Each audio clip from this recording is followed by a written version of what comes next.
तो बच्चों स्टार्ट करें फिर। मेरे ख्याल में जुड़ गए हैं, जो धीरे धीरे और हैं वो भी जुड़ जाएंगे। तो आज का जो आपका चैप्टर है वो है लाइट। ठीक है, तो लाइट का जो चैप्टर है ये 6th, 7th और 8th तीनों क्लासेस के लिए इंपॉर्टेंट है। तीनों क्लासेस के अंदर इसका अलग अलग तरीके से डिस्क्रिप्शन दिया गया है। 6th के अंदर बेसिक पार्ट है, 7th में थोड़ा सा एडवांस है और 8th में लगभग सारा एडवांस आ जाता है, जिसमें आई का पार्ट भी आ जाता है 8th क्लास के लिए। ठीक है, तो तीनों क्लासेस के लिए इंपॉर्टेंट है और तीनों ही क्लासेस इसको सही ढंग से समझ के चलेंगे। ठीक है, तो स्टार्ट करते हैं लाइट से।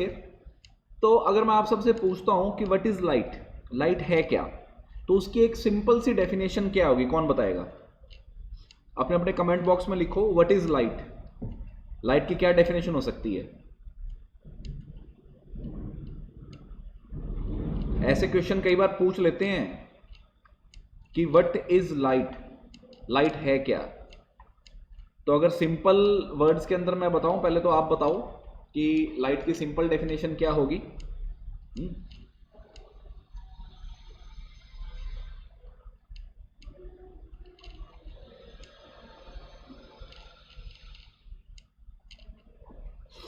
तो लाइट को अगर हम, हाँ, by light we can see, light से तो हम देख सकते हैं, लेकिन लाइट बेसिकली क्या है? नमन लिख रहा है light is a form of रे विच रिफ्लेक्ट। हाँ बेटा ये भी ठीक है, लेकिन मैं आपको बताऊं लाइट क्या है। Light is basically a form of energy. ठीक है, एक एनर्जी का सोर्स है लाइट। हाँ ये सारी बातें आपकी सही अपनी जगह टेक्निकल भाषा में। हाँ, light is basically a form of energy through which we can see. ठीक है, एक एनर्जी का फॉर्म है जिसकी वजह से हम देख पाते हैं, क्योंकि डार्क में हम नहीं देख पाएंगे। तो लाइट की सिंपल डेफिनेशन यही है कि it is a form of energy by which we can see. तो अगर आप स्क्रीन पे देखो तो एक सिंपल वर्डिंग लिखी हुई है, light travels along a straight line. ठीक है, लाइट हमेशा एक स्ट्रेट लाइन या स्ट्रेट पाथ फॉलो करती है। ठीक है, एक्टिविटी बेस्ड ये चीज है। बेसिकली लाइट का हमने क्या लिया है कि हमने कैंडल को लाइट किया और उसको फिक्स कर दिया टेबल के ऊपर, और एक स्ट्रेट पाइप हमने ले लिया जिसके थ्रू हम उसको देखेंगे। अगर हमने कैंडल को उस स्ट्रेट एक पाइप के थ्रू देख रहे हैं तो हम देखेंगे कि कैंडल की फ्लेम हमें साफ जलती नजर आ रही है। अगर पाइप के अंदर बेंट है यानी पाइप मुड़ी हुई है तो हम कैंडल फ्लेम को देख नहीं पाएंगे। ठीक है, इसका मतलब क्या हुआ कि जो आपकी लाइट है वो स्ट्रेट पाथ को फॉलो करती है। Okay, this shows that light travels along a straight line. तो ये सिंपल एक एक्सपेरिमेंट है, ये आप सबने सोचा भी होगा, या आप इस एक्सपेरिमेंट की बजाय आप वैसे भी देख लो कि अगर आप कोई भी एक राउंड पाइप लेके अपनी बालकनी में खड़े होकर देखते हो एक आंख से या आंख बंद करके, और वो राउंड पाइप बिल्कुल स्ट्रेट है, तो आपको सामने का विजन है वो क्लियर हो जाता है। लेकिन अगर आप बेंट पाइप लोगे तो आपको वो जो विजन है वो क्लियर नहीं हो पाएगा। ठीक है ना, तो लाइट हमेशा स्ट्रेट पाथ फॉलो करेगी। नेक्स्ट है आपका what do you mean bye reflection of light. नाम आपको बता रहा है कि रिफ्लेक्शन यानी रिफ्लेक्ट होना। ठीक है, तो अगर सिंपल मैं आपको भाषा में बात करूं, when light falls on a mirror the direction of light changes. यानी लाइट अगर मिरर के ऊपर फॉल करेगी तो उसकी जो द बाउंसिंग ऑफ लाइट। ठीक है, तो जब भी लाइट आपकी अपना किसी चीज पे स्ट्राइक करने के बाद अपनी उसको चेंज करेगी। बेटा देवेश ये सब्जेक्ट आपका साइंस है और टॉपिक हम कर रहे हैं लाइट। ठीक है, 6th, 7th, 8th तीनों क्लासेस का है, ये इंपॉर्टेंट टॉपिक है। बेसिक से स्टार्ट होके हम एडवांस वर्जन तक जाएंगे इसके लिए। ठीक है, तो मेरी कोशिश रहेगी कि आज के इस पूरे 1 घंटे में आपको मैं तीनों क्लासेस का लाइट कवर करा दूंगा। ठीक है, हाँ, तो रिफ्लेक्शन ऑफ लाइट बेसिकली क्या है कि जब भी लाइट किसी भी एक पर्टिकुलर सरफेस को हिट करती है तो वो रिफ्लेक्ट बैक होती है, मींस उसकी डायरेक्शन चेंज होती है। This is simply means reflection of light. This change जो आपका डेफिनेशन है वो आप लिख सकते हो कि when light falls on a mirror, इसमें मिरर लिखा है, आप उसको सरफेस लिख सकते हो। ठीक है, तो direction of light changes, this change in the direction of light by a mirror और by a surface is known as reflection of light. Okay, तो सिंपली रिफ्लेक्शन का मतलब है कि जब भी आपकी लाइट सरफेस के ऊपर फॉल करती है और उस सरफेस की वजह से लाइट अपनी डायरेक्शन चेंज करती है, तो इस पूरे प्रोसेस को हम बोलते हैं रिफ्लेक्शन। ठीक है, ये इन्होंने एक सिंपल एक एक्टिविटी ली हुई है जिसमें बताया हुआ है भाई एक टॉर्च ली है और एक ग्लास का चार्ट पेपर है, उसके ऊपर जैसे इन्होंने उसके अंदर एक इन्होंने होल भी किया है, और फिर ये क्या लिखता है कि spread a chart paper on a wooden board. Wooden board पे हमने पेपर को स्प्रेड कर लिया। ठीक है, ये वाले पेपर को। अब हमने क्या किया, एक प्लेन मिरर हमने वर्टिकली उसके ऊपर प्लेस कर दिया है, एक डायरेक्ट हमने की बीम लाइट की, और एक पर्टिकुलर एंगल पे हमने उसको कर दिया है। तो जैसे ही हमने इस एंगल पे किया तो ये रिफ्लेक्ट बैक आ रही है, देखो यहाँ से, ये हमने बीम ऑफ लाइट यहाँ से भी, ये कोई भी एनर्जी सोर्स है, यहाँ से लाइट बीम यहाँ जा रही है और यहाँ से रिफ्लेक्ट होके वापस आ रही है, ठीक है। तो यानी डायरेक्शन ऑफ लाइट चेंजेस, और अगर टॉर्च को हम थोड़ा सा इधर उधर मूव करेंगे तो उसकी डायरेक्शन की लाइट दोबारा चेंज हो जाएगी। तो ये प्रोसेस आपको एक एक्टिविटी के थ्रू बताया गया है रिफ्लेक्शन का, ठीक है। नेक्स्ट है हमारा image form by a plane mirror. Image form by a plane mirror, भी प्लेन मिरर के ऊपर इमेज को कैसे फॉर्म किया जा सकता है। तो अगर हम प्लेन मिरर की बात करो तो आपकी जो इमेज है वो बिल्कुल स्ट्रेट रहेगी, इरेक्ट रहेगी। The image is same size as the object, image का भी वही साइज रहेगा जो ऑब्जेक्ट का साइज है, आप देख सकते हो। The image is at the same distance from the mirror as the object in front of the it, यानी जितनी दूरी से आप ऑब्जेक्ट को उसके पास रखोगे मिरर के पास, सेम उतनी दूरी पे आपको जो ऑब्जेक्ट है वो मिरर के अंदर नजर आएगा, ठीक है। The image is virtual, can not be obtained on a screen, image बिल्कुल आपकी वर्चुअल रहेगी इसके अंदर, ठीक है। यानी वर्चुअल तो सबको पता ही होगा, जैसे अभी हम ये काम कर रहे हैं वर्चुअल क्लासरूम है, मैं आपसे बात कर रहा हूँ, इमेज आपके बिल्कुल सामने है, ठीक है, इसको स्क्रीन पे नहीं ऑब्टेन कर सकते, बट ये वर्चुअली कनेक्टेड है। In the image the right side appears left and the left side appears right. तो ये तो सबको पता ही है कि हम सब ने जब सैनिक स्कूल की तैयारी करी थी तो हमारा एक टॉपिक आया था मिरर इमेज का। तो मिरर इमेज में यही होता है ना, भी राइट और लेफ्ट ये दोनों आपस के अंदर चेंज होते हैं, यही होता है, टॉप और बॉटम तो चेंज होते नहीं। और ये कौन बताएगा भी टॉप बॉटम किस इमेज के अंदर चेंज होते हैं, ये भी बता दो। टॉप और बॉटम किसी भी ऑब्जेक्ट के, किसी भी अल्फाबेट के किस केस के अंदर चेंज होते हैं। लेंस का अलग पार्ट रहता है नमन, ये बेसिकली क्या होता है, इन सबको तो पता होना चाहिए। वाटर के अंदर बिल्कुल सही, हमारा एक रीजनिंग में टॉपिक था वाटर इमेज और मिरर इमेज। तो मिरर इमेज हम सब ने यही सीखा था कि मिरर इमेज में राइट और लेफ्ट चेंज होता है, टॉप बॉटम चेंज नहीं होता। लेकिन वाटर इमेजेस जो होती हैं उसके अंदर आप कभी भी नोट करोगे जो आपका टॉप है वो बॉटम होता है और बॉटम है वो आपका टॉप बन जाता है, ठीक है। तो ये सिंपल आपका बताया हुआ है इसके अंदर भी कैसे आपका, जैसे हम मिरर को देखेंगे प्लेन से ऐसे रिफ्लेक्ट होकर ऐसे जाएगी, ये कैंडल के ऊपर बताया हुआ है इन्होंने, ठीक है। और ये इसके पार जा रही है, ये हाथ है, हाथ का जो लेफ्ट है वो राइट हो जाएगा, इधर टॉप बॉटम सेम रहेगा। और ये एक मिरर, ये आपका एक शोकेस है जिसमें ये बताया गया भी अगर इस पॉइंट के ऊपर है तो मिरर में भी ये आपको थोड़ा सा डिस्टेंस के ऊपर दिखेगा, ये सेम चीज पे, ठीक है। नेक्स्ट आपका है spherical mirrors. Spherical mirrors means आपके जो कर्व्ड मिरर्स होते हैं, ठीक है, मुड़े हुए थोड़े से, उनको हम स्फेरिकल मिरर्स बोलते हैं। तो इसके बाद जो हमारा क्वेश्चन बनता है लाइट के ऊपर वो बनता है मिरर्स का, कि मिरर आपके कितने टाइप के होते हैं। तो हम सभी जानते हैं कि मिरर हमारे दो टाइप के होते हैं। Sir lenses also it's same, हाँ आपकी बात भी सही है सर, हो सकता है स्पून के अंदर हो जाता है कोई ऐसी बात। लेकिन बताऊं क्या बात है बेटा, वो जो लेंसेज का सिस्टम होता है ना वो आपका इसमें एज मतलब इस पार्ट के अंदर आ जाता है। लेकिन अगर आप वाटर की बात करते हो ना, इमेजेस की बात कर रहा हूँ, इमेजेस की, मैं प्रैक्टिकल उसकी बात नहीं कर रहा। अगर आप स्पून को वाटर में देखोगे ना, कोई भी स्पून को आप खड़े करो, लेटा हुआ नहीं, स्पून खड़ी है और उसकी वाटर इमेज देखोगे ना आप, तो यही देखोगे जो स्पून का बॉटम है वो वाटर इमेज के अंदर ऊपर आएगा, है ना। तो वो इस केस में वाटर में अप डाउन हो जाता है। हाँ, अब नेक्स्ट हम जो टॉपिक कर रहे हैं वो है आपके कर्व्ड मिरर्स यानी स्फेरिकल मिरर्स। तो स्फेरिकल मिरर सबको पता है भाई, कर्व्ड मिरर्स दो टाइप के होते हैं, नॉर्मल लाइफ में हम यूज करते हैं। कनकेव, हाँ कार में साइड मिरर भी होता है देवेश, बिल्कुल सही है। एक होता है कनकेव, एक होता है आपका कन्वेक्स। तो अगर आप एक स्पून लोगे तो स्पून के अंदर ही आपको दोनों मिरर की जो फिजिकल अपीयरेंस है वो आपको समझ में आ जाएगी, है ना।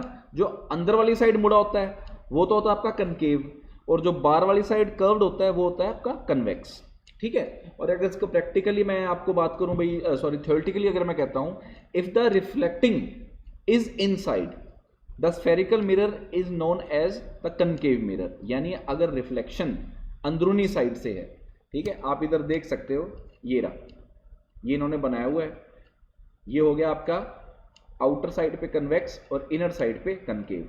ठीक है, तो रिफ्लेक्टिंग सरफेस कनकेव मिरर का तो होगा इंटरनल साइड, और रिफ्लेक्टिंग सरफेस आउटसाइड किसका होगा? आपका कन्वेक्स मिरर का। ठीक है, तो इस बात से आप ध्यान रख सकते हो कि इनर साइड रिफ्लेक्शन होगी कनकेव में और आउटर साइड रिफ्लेक्शन होगी आपकी कन्वेक्स के अंदर। ठीक है, अब लिखा हुआ इसमें इमेज फॉर्म बाय या कनकेव मिरर। हाँ, कार में साइड मिरर कह सकते हो बेटा, ठीक है ना। लेकिन आजकल क्या है, आजकल कार्स के अंदर भी है ना ये प्लेन मिरर आ रहे हैं बिल्कुल, लेकिन कई बार तुमने ध्यान किया होगा कि एक गोल गोल सा लगा देते हैं कार के मिरर के साइड में, वो थोड़ा सा बाहर निकला होता है ना, बाहर में निकला गोल गोल सा होता है, सिल्वर कलर का सा कई वो लगा देते हैं, वो मिरर सा होता है साइड के अंदर। तो वो कुछ मतलब वो बाहर वाली साइड निकला होता है, तो यानी उसका कर्व बाहर वाली साइड होता है, रिफ्लेक्शन बाहर से आएगी, तो वो क्या होता है तुम्हारा, कौन सा मिरर होगा फिर? वो कन्वेक्स होगा कनकेव होगा? वो होगा कन्वेक्स, यानी जिसकी उसकी बाहर साइड रिफ्लेक्शन होती है। जो तुमने कई बार देखा होगा, जैसे ये हमारे जो पुल होते हैं, जो ये रेलवे पुल होते हैं जो नीचे से लगे, उनके बाहर बड़े बड़े मिरर लगाए होते हैं देखने के लिए कि हाँ भी उधर से पता लग जाए, तो उसकी जो मिरर रिफ्लेक्शन है ना वो कन्वेक्स बनाता है। हाँ, कन्वेक्स मिरर होता है कार का साइड मिरर, बिल्कुल। तो जो टॉपिक है वो है आपका इमेज फॉर्म बाय या concave mirror. The image form bye या कनकेव मिरर में बी स्मॉलर और लार्जर देन द ऑब्जेक्ट। ये पहली तो प्रॉपर्टी ये है कनकेव मिरर की। द इमेज में also be real, can be obtained on screen. Means इसके अंदर वर्चुअल वाला कंसेप्ट हो भी सकता है, नहीं भी हो सकता, लेकिन इमेज आपको स्क्रीन पे इजीली मिल सकती है। दोनों काम होंगे इसमें, वर्चुअल भी और रियलिटी भी। ठीक है, द इमेज में बी इन्वर्टेड और इरेक्ट, यानी इमेज आपकी इन्वर्ट भी हो सकती है, यानी एक साइड बंदा राइट वाला है तो वो लेफ्ट भी घूम सकता है, और इरेक्ट खड़ी भी हो सकती है। तो कई बार आपने मिरर्स देखे नहीं, मेलों में लगे होते हैं, वो ऊपर नीचे जाके भाई कभी जाते हैं, कभी दूर हो जाते हैं, कभी वो मिक्स हो जाते हैं। तो ये इस टाइप की इनकी प्रॉपर्टी रहती है कनकेव की। ठीक है, और बेटा ये सिंपल एक्टिविटी है आपकी, ये आपकी बुक्स में गिवन है। We fix a concave mirror on a screen, light a candle and keep it at a distance of 50 centimetre from a mirror, try to obtain the image. तो ये जितने आपके बुक्स की एक्टिविटीज हैं ये आप समझने के लिए खुद भी कर सकते हो। ठीक है, ये एक्टिविटीज आपके पेपर में नहीं आती, ये जस्ट एक समझने के लिए है। फिर अगला है यूजेस ऑफ कनकेव मिरर। ठीक है, जैसे कनकेव मिरर का जो यूजेस है वो आपका रिफ्लेक्टर्स में आता है, टॉर्चेस जो होती है ना आपकी, उनके अंदर कनकेव मिरर आता है। दूसरा, कार की जो हेडलाइट्स हैं आपकी वो सारी कनकेव मिरर, स्कूटर की हेडलाइट्स है। ठीक है, डेंटिस्ट, आपने कभी ध्यान किया हो डेंटिस्ट वो छोटा सा लेते हैं ना, ये वाला, ये जो इसका डेंटिस्ट का होता है। हाँ देवेश, सही बात है। डेंटिस्ट में आपने उसके पास एक इंस्ट्रूमेंट होता है ना, वो देखता है भी आपको आ करवा के भाई दिखाओ, तो वो उसके पास ये कनकेव मिरर होता है, जिससे कि जो अंदर दांत की जो कैविटीज वगैरह है ना वो इजीली वो फाइंड आउट कर सकता है उसके थ्रू। ठीक है, बताया भी हुआ doctors for examining eyes, ears, nose and throat. और एक चीज़ बच्चों हमेशा ध्यान में रखो, आप कोई भी टॉपिक पढ़ते हो या कोई भी ऑब्जेक्ट पढ़ते हो या कोई भी चीज़, जैसे मिरर हम पढ़ रहे हैं, तो इनके यूजेस हमें पता होने चाहिए रियल लाइफ में यूजेस, क्योंकि वही रियल लाइफ में यूजेस होंगी ना। अगर आपको ध्यान होंगे तो आप उसकी इजीली डेफिनेशन लिख पाओगे। अगर हम डेफिनेशन रट के लिखें तो वो देखो कोई उसका फायदा नहीं है। तो यूजेस हमेशा ध्यान में रखने हैं, यूजेस को ध्यान में रख के ही उसका जो डेफिनेशन है या उसका यूज है, जो उसका मतलब है, वो आपको समझ में आ जाएगा।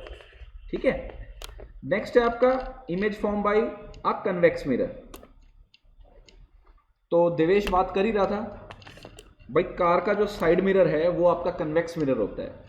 ठीक है, अब ये ध्यान में रखना, जो इमेज फॉर्म बाय या कन्वेक्स मिरर होगी वो आपकी वर्चुअल होगी, it can not be obtained on a screen. ये इन दोनों में सबसे पहला डिफरेंस है।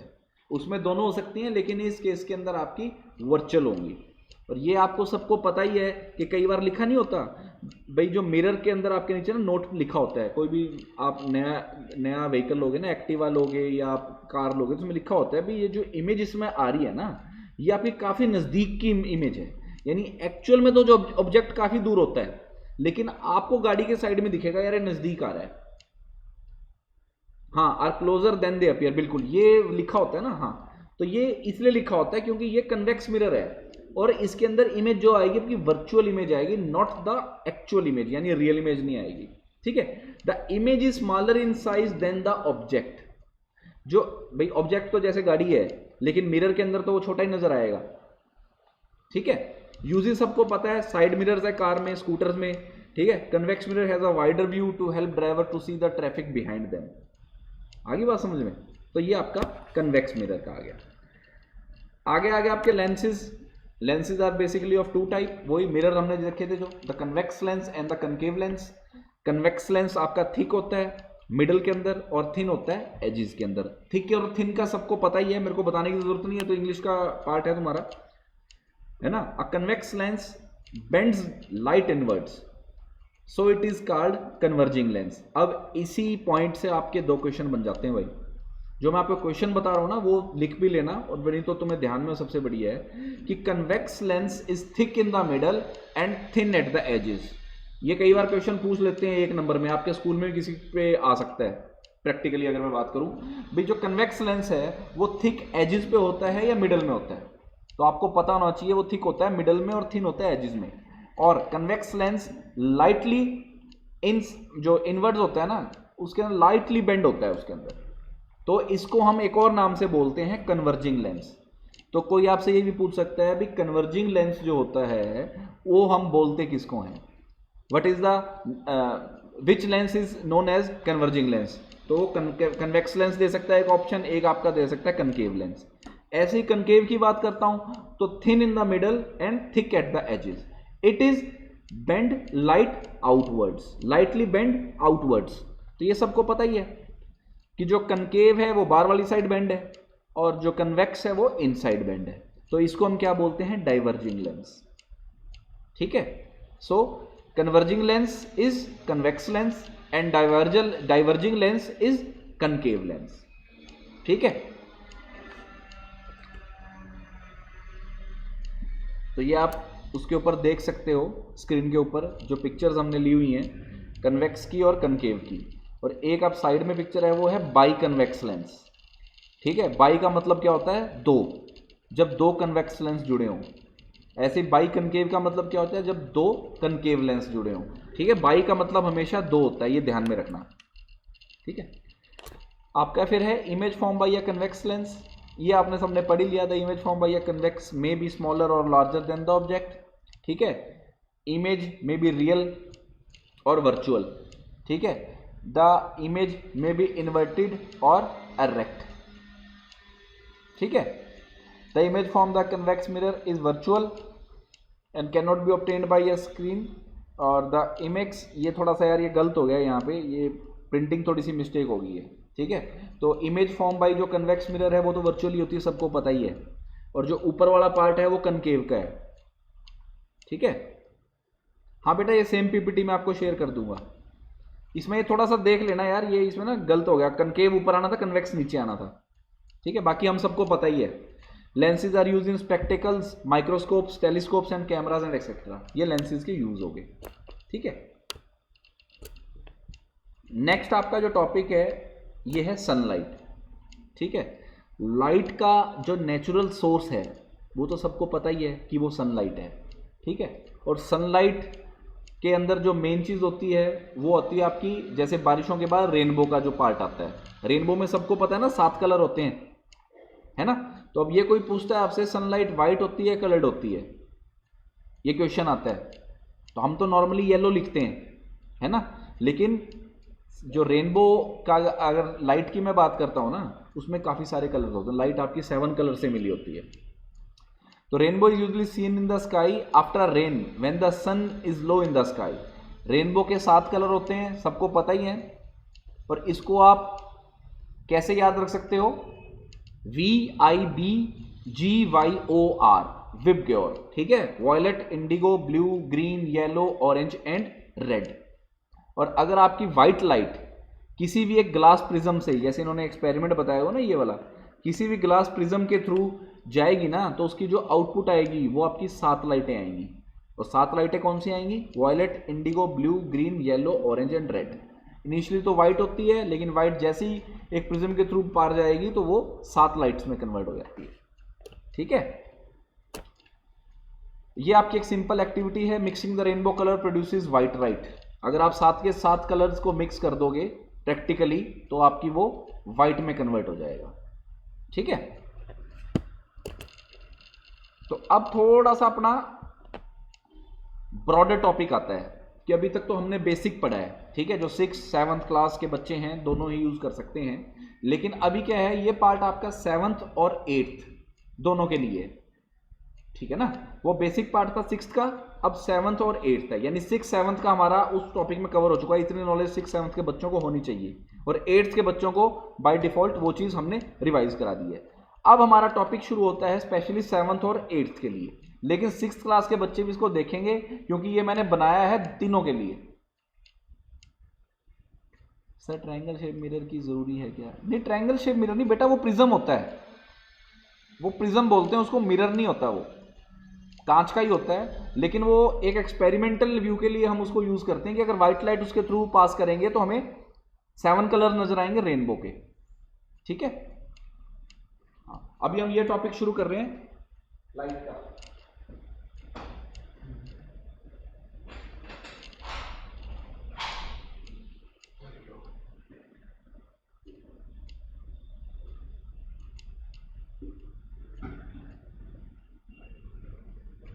हाँ ठीक है,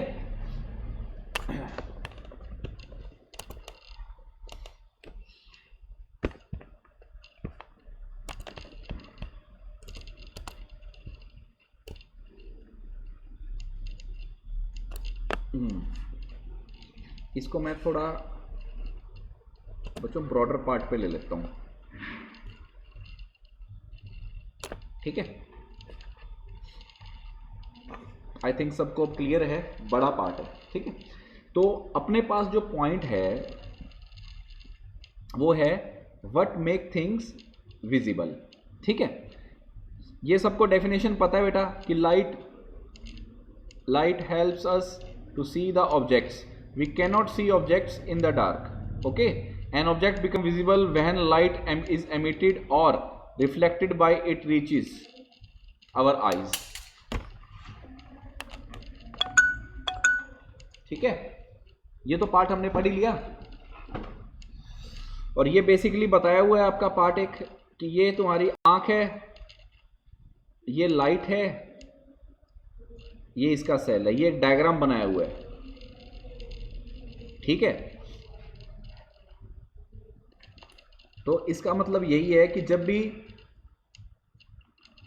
लाइट एमिट की जाती है या रिफ्लेक्टेड बैक होती है तभी वो ऑब्जेक्ट आपका विजिबल होता है, ठीक है। अब ये थोड़ा सा पिक्चर डायग्राम इसलिए बताया गया है आपको कि ये लाइट है, लाइट जैसी सेब के ऊपर पड़ेगी ना और रिफ्लेक्ट बैक होगी तो हमारी आंख उसको देख पाएगी। ऐसी ये रहा, लाइट जैसे ही इसके ऊपर गिरी रिफ्लेक्ट बैक हुई और हमारी आंखों ने इसको देख लिया। तो ये प्रोसेस है सारा, reflection is basically the process and basic of light, ठीक है। ये हमने पढ़ लिया, reflection of light, when light falls on a polish और shiny surface it changes its direction, this is called reflection of light.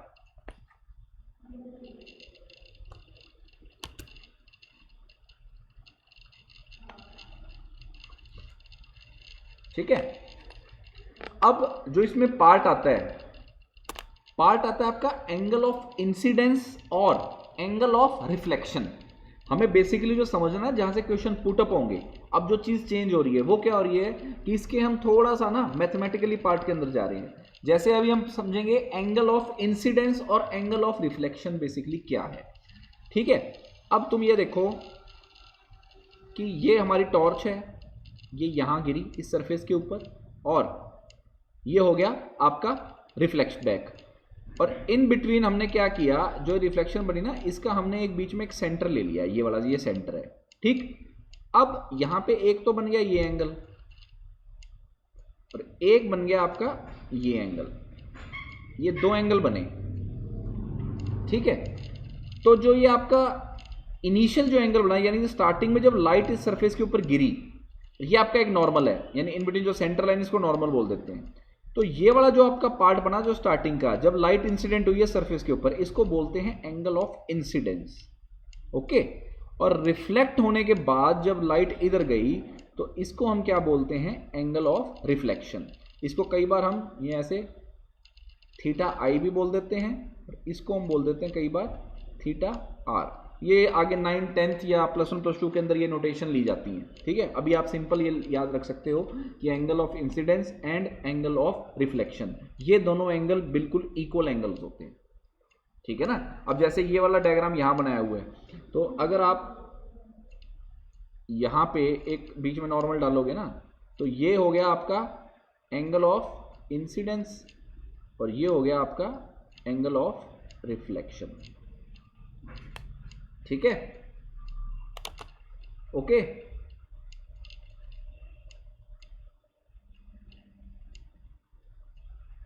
बेटा कोई बात नहीं, हो चुका तो क्या होगा, ये आपके एग्जाम में तो आएगा, दोबारा रिवाइज करने में क्या दिक्कत है। और आता है तो अच्छी बात है, अब सवालों के जवाब तुम देना, ठीक है। तो अब ये देखो, rays, the ray of light which strikes the surface is known as incident ray, ठीक है। इंसिडेंट रे और रिफ्लेक्टेड रे, ये दो टाइप की रेज है। तो इनकी जो डेफिनेशन है वो क्या रहेगी आपकी, इंसिडेंट रे कौन सी रे होती है, the ray of light which strikes the surface, उसको बोलते हैं incident ray, and the ray which come back after reflection, this is known as reflected ray. In between जो हमने एक लाइन खींची है, एक इमेजिनरी लाइन खींची है या परपेंडिकुलर लाइन खींची है from the point of the incidence, इसको हम बोलते हैं नॉर्मल, ठीक है। And the angle between the normal and the incident ray is called angle of incidence, angle i, and the angle between the normal and the reflected ray is known as the angle of reflection, ठीक है। ये हमने पढ़ लिया और बाकी तुम्हें ये डायग्राम से और अच्छा समझ में आ जाएगा, ठीक है। ये तो हो गया आपका एंगल आई और ये हो गया आपका एंगल आर, ठीक है, ये दिया हुआ, और ये आपका बीच में क्या हो गया, नॉर्मल,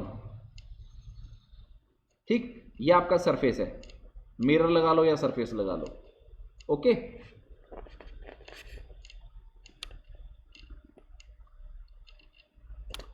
नाउ नेक्स्ट है आपका laws of reflection of light. भाई रिफ्लेक्शन ऑफ लाइट के क्या लॉज हैं, किन प्रिंसिपल्स के ऊपर रिफ्लेक्शन आपकी वर्कआउट करती है। तो सबसे पहला लॉ ये है द एंगल ऑफ इंसिडेंस, ठीक है, the angle of incidence is equal to the angle of reflection, यानी angle I is equal to angle R, ठीक है। और दूसरा क्या है, the incident ray, reflected ray and the normal at the point of incidence all lie in the same plane. All lie in the same plane का मतलब क्या है कि ये आपका प्लेन है पूरा, ठीक है।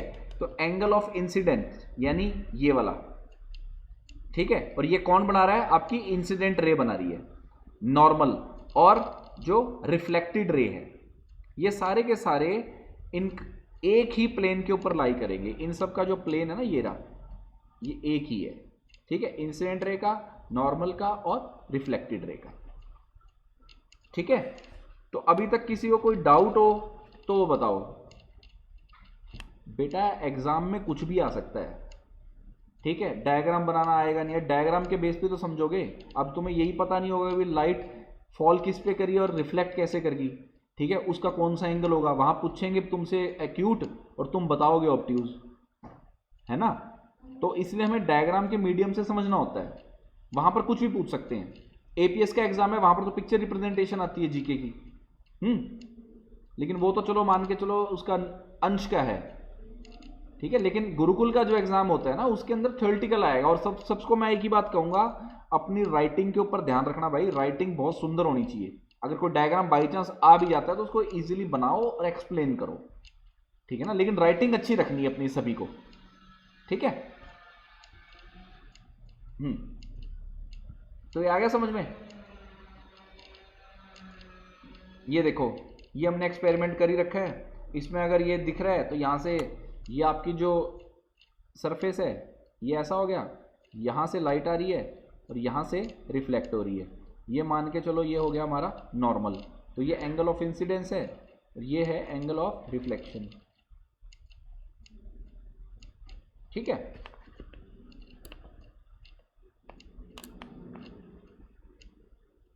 ये हमने पढ़ लिया, image form up by a plane mirror, image is erect, image is same size as the object, the image is at the same distance from the mirror, ये हम पढ़ चुके हैं, ठीक है। ये लगभग दोनों क्लासेस में सेम ही है, इसलिए ये स्लाइड के अंदर ऐड कर लिया है, ओके। नेक्स्ट अपना क्वेश्चन है फिर रेगुलर एंड डिफ्यूज रिफ्लेक्शन कौन सी होती हैं? डिफ्यूज मतलब इररेगुलर, ठीक है। तो रेगुलर रिफ्लेक्शन की अगर मैं बात करता हूं तो when the parallel rays of light fall on a smooth surface the reflected rays are parallel, this is called regular reflection. Regular reflection forms images of object, ठीक है। मतलब क्या है इसका? जब पैरेलल रेज ऑफ लाइट, ये सारी की सारी पैरेलल है, एक ही लाइन में है, इक्वल डिस्टेंस के ऊपर है, ठीक है। जब ये सारी की सारी एक पर्टिकुलर सरफेस के ऊपर, स्मूथ सरफेस के ऊपर गिरेंगी तो ऑब्वियस है जो इनका रिफ्लेक्शन होगा वो भी स्मूथ होगा, पैरेलल होगा, सेम डिस्टेंस पे होगा। तो इसको हम बोलते हैं रेगुलर रिफ्लेक्शन, ठीक है। रेगुलर रिफ्लेक्शन बेसिकली ऑब्जेक्ट्स की इमेजेस फॉर्म करती हैं, ओके। यानी जो हमने ऑब्जेक्ट देखा है, शीशा है जैसे प्लेन होता है, वो बिल्कुल आपने जो आप अपने आप को देख रहे हो तो वो आपको ही रिफ्लेक्ट करेगा, उसमें कहीं उबड़ खाबड़ सिस्टम नहीं होगा। लेकिन अगर मैं बात करता हूँ इर्रेगुलर डिफ्लेक्शन की या डिफ्यूज्ड रिफ्लेक्शन की, तो उस केस में क्या होता है कि जब पैरेलल लाइट, यानी लाइट का जो सोर्स है वो पैरेलल है, वो आपका डायरेक्टली फॉल कर रहा है किसी इर्रेगुलर सरफेस के ऊपर, यानी ये सरफेस आपका स्मूथ नहीं है, तो उस केस में हर एक लाइट यानी इंडिविजुअल लाइट का अलग अलग रिफ्लेक्शन होगा। जैसे ये यहाँ चलेगी, क्योंकि ये हो सकता है इस सरफेस पे गिरी है, ये अलग पे गिरी है, ये अलग पे है, तो यानी इन चारों रेज का जो इंसिडेंट है, यानी जो एंगल ऑफ इंसिडेंस है वो अलग सरफेस के ऊपर है, तो ये जो इमेज बनाएंगी ना वो भी अलग अलग बनाएगी। तो यानी इस केस के अंदर कोई सी भी ऑब्जेक्ट की इमेज फॉर्म नहीं हो पाएगी, ठीक है। तो बेसिकली रेगुलर रिफ्लेक्शन और डिफ्यूज रिफ्लेक्शन में डिफरेंस यही है कि एक तो दोनों में सरफेस का डिफरेंस है, और उस सरफेस के डिफरेंस की वजह से जो इमेज फॉर्म होगी वो आपकी नॉर्मल नहीं होगी इमेज। रेगुलर वाली नॉर्मल इमेज फॉर्म होगी और इरेगुलर या डिफ्यूज वाली आपकी होगी एबनॉर्मल इमेज, ठीक है। ये मल्टीपल इमेजेस हैं। When two mirror are kept inclined at an angle they can together form multiple images, ठीक है। यानी दो, आप अगर जैसे ये लिया हुआ है आपने, ठीक है, ये वाला पार्ट है, तो इसमें ये क्या कर रहा है, ये तो एक तो इसका मिरर, एक तो ये कैमरे का हो गया, और एक सामने इसके मिरर लगा हुआ है लड़के के सामने, वो हो गया।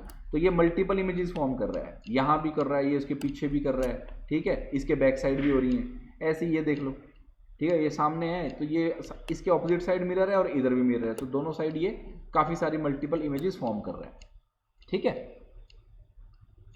तो अगर आपका दोनों मिरर के बीच में 45 डिग्री का एंगल है तो नंबर ऑफ इमेजेस बनेगी 7, 60 का है तो 5, 90 का है तो 3, 120 का है तो 2 और 180 का है तो 1। 180 का मतलब तुम्हें पता ही है, स्ट्रेट मिरर, वो एक इमेज को फॉर्म करेगा, और 0 डिग्री करेगा पैरेलल टीचर, तो कितने नंबर ऑफ इमेजेस बन सकते हैं हम काउंट भी नहीं कर सकते, ओके। अब एक क्वेश्चन ये भी पूछा जा सकता है, बेटा एग्जाम अभी तो है, नीलोखेड़ी का तो है फेब में और कुरुक्षेत्र का है मार्च में, अभी तक तो यही डेट्स है। हाँ, कुरुक्षेत्र का 20th का है और इसका है मेरे ख्याल में इसका 20th फेब का है, नीलोखेड़ी और का ज्योति सर का।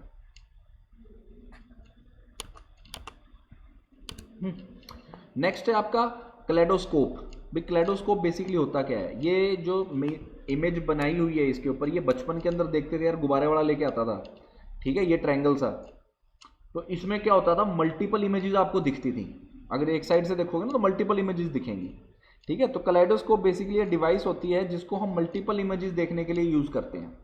उसके अंदर 3 इंक्लाइंड मिरर्स होते हैं और हर एक का एंगल होता है 60 degree to each other, 60 degree के ऊपर बेंट होते हैं ये सारे के सारे, ठीक है। तो this arrangement is basically kept in a cylindrical box and a few pieces and has a few pieces of coloured glasses kept at one and.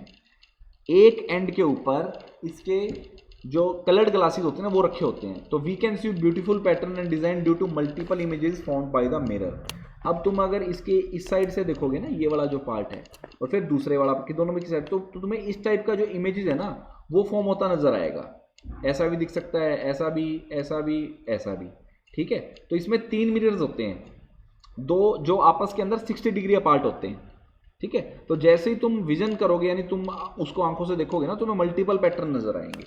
तो क्लेडियोस्कोप जो होता है वो एक डिवाइस है जिसको हम यूज करते हैं टू सी मल्टीपल इमेजेस।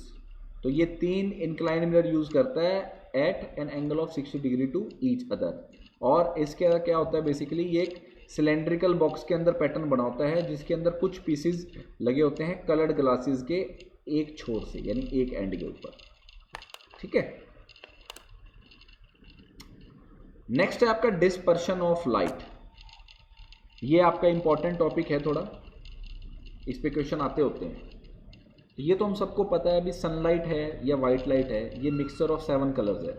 ठीक है, जैसे ही हम इसको जैसे ये वाइट लाइट आपकी एक ग्लास प्रिज्म पे पड़ती है तो ये स्प्लिट हो जाती है ना, ये आपकी वाइट लाइट 7 कलर में स्प्लिट हो जाती है, तो इस स्प्लिटिंग को हम बोलते हैं डिस्पर्शन।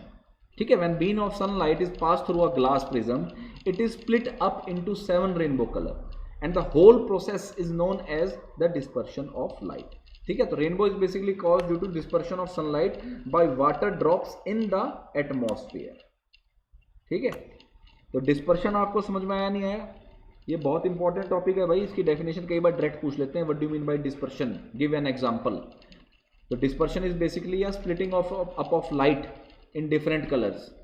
ओके, ये इसका एक सिंपल डेफिनेशन है। और एग्जांपल आप क्या दे सकते हो, व्हाइट लाइट का, ग्लास प्रिज्म का और रेनबो का। ठीक है, व्हेन व्हाइट लाइट और sunlight is pass through a glass prism it splits into 7 colours which is known as rainbow. Okay, तो but is home they have asked are you interested in Gurukul English, so are you? Yes, बिल्कुल बेटा। So sir now I have to give exam of Nilokheri also और only for Gurukul tuition. बेटा आप तो दोनों का दो ना एग्जाम, एग्जाम आपने दोनों का देना है। ठीक है, क्योंकि ये तीनों एक ही ब्रांच है, मेन कुरुक्षेत्र है, लेकिन हाँ दोनों का दो ना आप, क्योंकि नीलोखेड़ी जो है आपका वो भी गुरुकुल की ब्रांच है। ठीक है, हाँ, तो ये तन्मय ये डिस्पर्शन वाला टॉपिक दोबारा समझाऊंगा बेटा।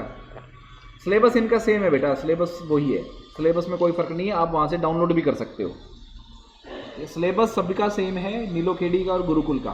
आपने जो अपनी क्लास की बुक्स है ना, आपने जो टॉपिक्स हैं, क्योंकि हम तो सिलेबस कराएंगे जो सारा करवा रहे हैं, लेकिन आपने उसके अलावा जो आपके टॉपिक हैं, जो आपके सब्जेक्ट के हैं, जो आप स्कूल के लिए कर रहे हो, वो भी आपने प्रिपेयर करने हैं।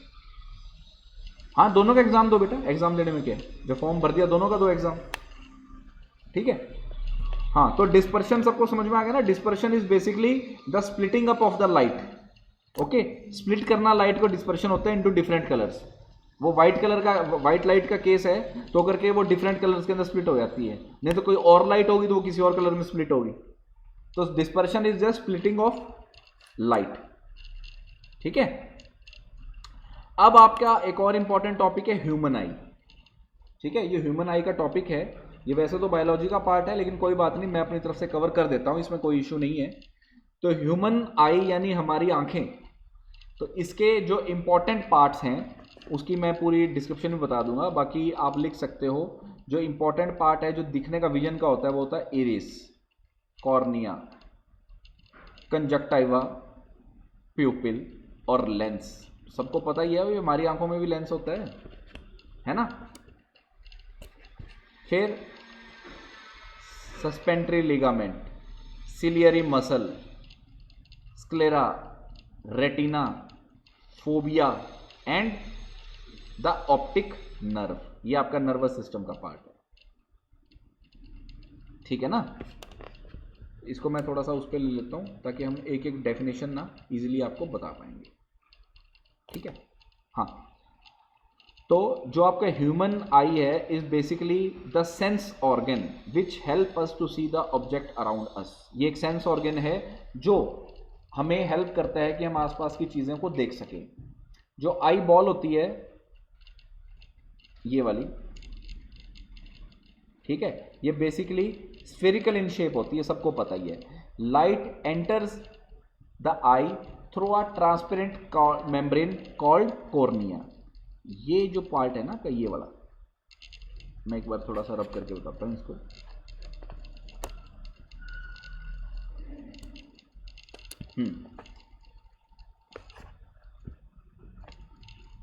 जो ये पार्ट है ना, ये वाला, ये है कॉर्निया। ठीक है, लाइट हमारी आई के अंदर यहां से एंटर करती है। ठीक है, ये एक ट्रांसपेरेंट मेम्ब्रेन होती है, ये होती है आपकी कॉर्निया। ठीक है, कॉर्निया के पीछे एक मस्कुलर स्ट्रक्चर होता है, इसको हम बोलते हैं इरिस। ये ब्लू ब्लू से है ना, ये वाला, ये एक मस्कुलर स्ट्रक्चर है, इसको हम बोलते हैं इरिस, जिसकी एक ओपनिंग होती है जिसको हम बोलते हैं प्यूपिल। ये वाली चीज़, ये एक ओपनिंग है जो इरिस के साथ जुड़ी हुई है, इसको बोलते हैं हम प्यूपिल। ओके।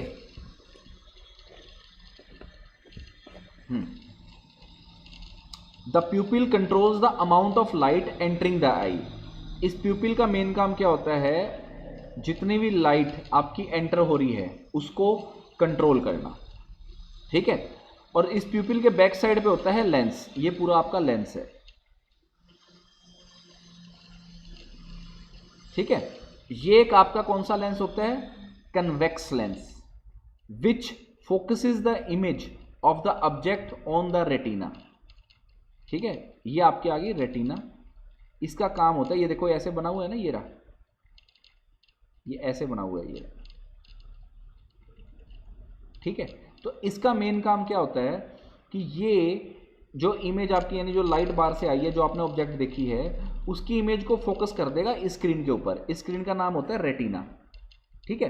फिर जो सिलियरी मसल्स हैं, यानी ये वाले जो मसल्स हैं, ये सारे ये मसल्स हैं जो आई के आसपास, पुतलियां कह दो या उनको कुछ कह सकते हो आप, ठीक है। ये क्या करेंगे, आई लेंस को हेल्प करेंगे, और जो ये आपका लेंस है ना, इसको हेल्प करेगा कि ये इस रेटिना के ऊपर इसको इमेज ऑफ ऑब्जेक्ट को फोकस करे, ठीक है।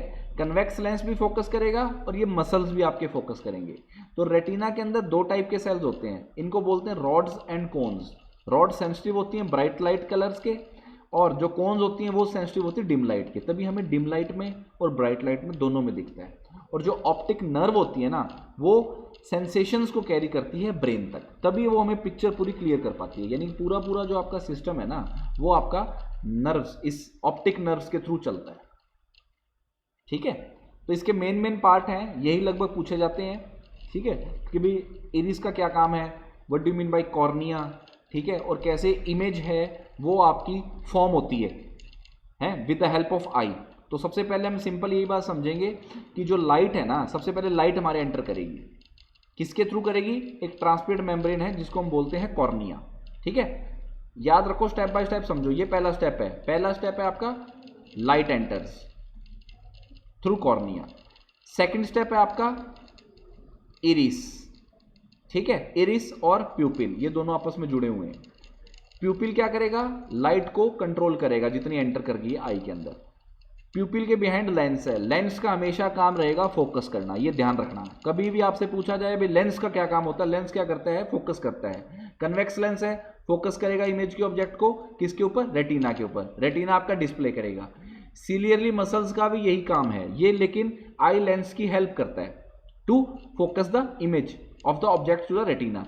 रेटिना के दो पार्ट होंगे, सॉरी दो सेल्स होंगे इसमें, रॉड्स और कोन्स। रॉड क्या करेगा आपका, ब्राइट लाइट और कलर्स का सेंसिटिविटी देखेगा, और कोन सेंसिटिव करेगा डिम लाइट की। और जो फाइनली जो ऑप्टिक नर्व होगी वो आपकी सेंसेशंस को, यानी जो इंफॉर्मेशन कैरी आउट हुई इन सब के थ्रू, उसको ब्रेन्स तक पहुंचाएगा। ओके, तो ये आपके ह्यूमन लाई का डायग्राम है और इलस्ट्रेशन है। समझ में आ गया?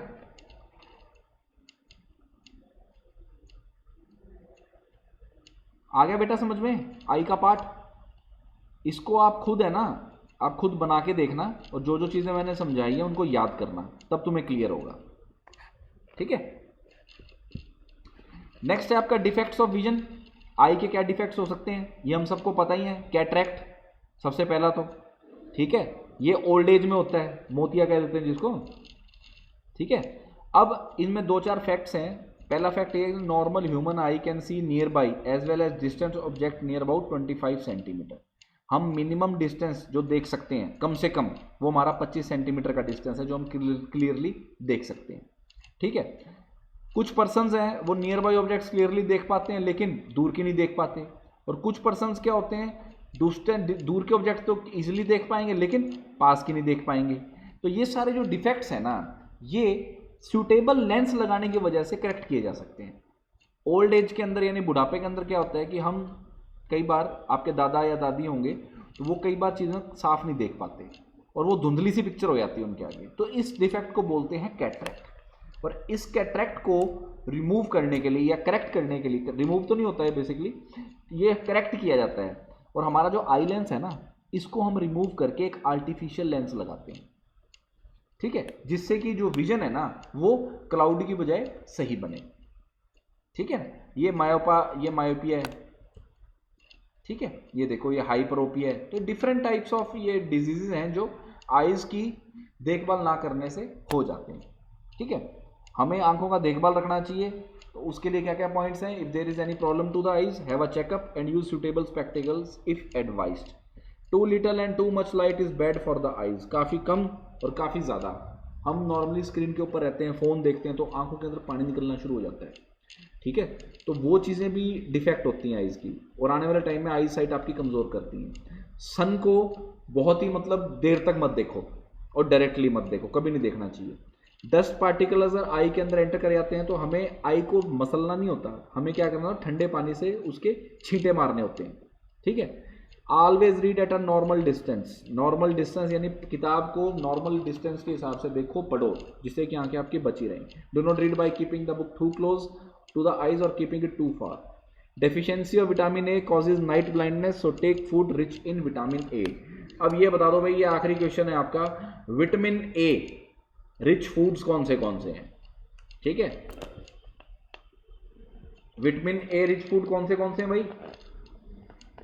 एप्पल में कौन सा विटामिन होता है? ग्रीन वेजिटेबल सारे खाते होंगे, तो बेटा खाते रहोगे तो आंखें चलती रहेंगी। और कई लोग यूं भी बोलते हैं भाई मिर्च खानी चाहिए, मिर्च खाने से आंखें तेज होती हैं, है ना। हाँ, लास्ट आपका टॉपिक है ब्रेली सिस्टम, लुइस ब्रेली। ये सबको पता ही होगा, लिपि भाषा जो थी अंधों के लिए बनाई गई थी। इट इज़ बेसिकली ये एक विजुअली चैलेंज पर्सन्स के लिए बुक बनाई गई थी, रीड एंड राइट के लिए। 63 डॉट पैटर्न्स थे, जिनको अल्फ़ाबेट्स, कॉमन वर्ड्स और साइंस के थ्रू रिप्रेजेंट किया गया था। और इन डॉट्स को ऐसे अरेंज किया गया था कि सेल्स के अंदर बनाया गया था, cells of 2 vertical rolls of 3 dots each, ठीक है। ये बनाया हुआ, ये देख लो, ध्यान दे सकते हो तुम इसके ऊपर, ठीक है। ए को अगर रीड करना है तो सिंगल डॉट है, बी के लिए 2 डॉट है, सी के लिए 2, डी को ऐसे बनाना है, ठीक है। तो ये इस टाइप का पैटर्न इन्होंने डिजाइन किया था। तो in these dots are arranged in the cells of 2 vertical rows of 3 dots each. The dots are raised slightly so that the words can be recognised by touching, ठीक है। तो ये आपका लुइस ब्रेली का system है जो blind लोगों के लिए बनाया गया, ठीक है। तो आई होप आप आज का टॉपिक आप सबको समझ में आया होगा, है ना। और बेटा मैं सभी नोट्स आपको शेयर करूंगा, लेकिन आपको ना खुद भी पढ़ना पड़ेगा और थोड़ा सा रिवीजन दो, ठीक है। रिवीजन दिया करो ताकि आपको याद में रहे। तो बाकी सभी इसके जो नोट्स हैं वो आपको अपनी ऐप के ऊपर और ग्रुप के ऊपर मिल जाएंगे। और हाँ, असाइनमेंट्स यार सारे ना हम दे देते हैं, लेकिन उसे सबमिट कोई नहीं कराता। एटलीस्ट ये उसको सबमिट करो, नहीं तो अपने पास लिख के और हमारे पास एक फ़ोटो भेजो, ठीक है। ग्रुप में ना से इंडिविजुअल भेज दो, किसी भी नंबर भेज दो, आपके पास सभी के नंबर्स हैं बेटा। उसकी फ़ोटो खींच के आप पर्सनल नंबर पे भेजो, ठीक है ना। आप अपनी देख सकते हो, सुमन मैम का नंबर है, इंग्लिश वाला है वो सुमन मैम को भेजो, नंबर सबके पास है, ठीक है। साइंस का मेरे पास या हरीश सर के पास भेजो, सोशल का निशाद सर के पास भेजो, हिंदी का सुनीता मैम के पास भेजो, मैथ का है वो सुप्रता मैम है, 2 मैम है बल्कि, ठीक है। तो असाइनमेंट सब करो, तभी हमें पता चलेगा कि भाई आप कर पा रहे हो नहीं कर पा रहे। बेटा मेरा नंबर ग्रुप के अंदर है 9896956757। आप देख सकते हो, अभिषेक है मेरा नाम, या सीडीए के नाम से पाएगा, आप भेज सकते हो, हाँ सर सीडीए के नाम से, ठीक है। तो ठीक है बेटा, 10 मिनट का ब्रेक है आपका, नेक्स्ट क्लास आपकी शुरू हो जाएगी अभी, ओके।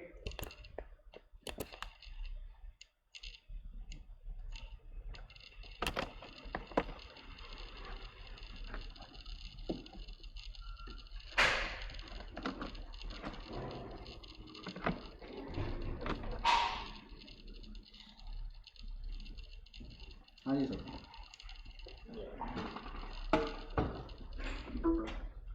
सबसे बढ़िया और आसान तरीका है क्लास में इंटरनेट पे पढ़ाना है। अरे आप तो मैडम कुछ पढ़ा सकते हो, हिंदी वाले टीचर और जो होते हैं ना, ये ऑनलाइन कामयाब हो नहीं। हिंदी वाले टीचर तो है लिख के और क्लास में 2-4 दरगे लाइट आ गई। चलो फिर तो काम कर जाएगा।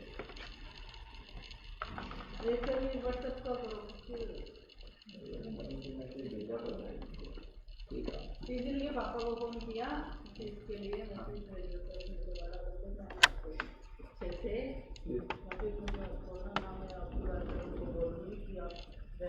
सर सभी की आ रही है, शर्म कर लो यार कैसे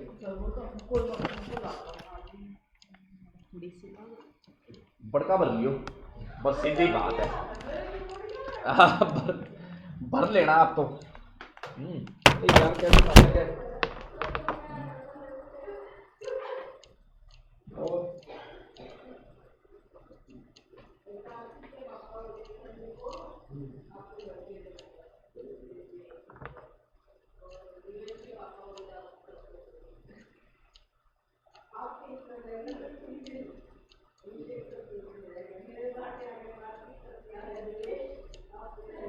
मोटा करके दे रहा है 5,000 का तो कुछ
फोन करो, फोन जरूरी है।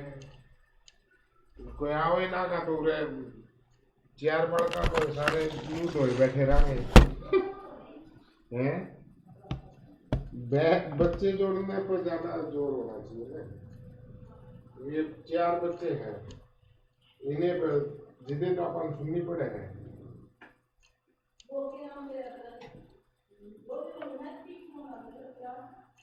क्या मैथ की वो मैडम मैं जा रही, वो मैडम बीमार थी।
उनने कर लिया क्लास ले ली वो।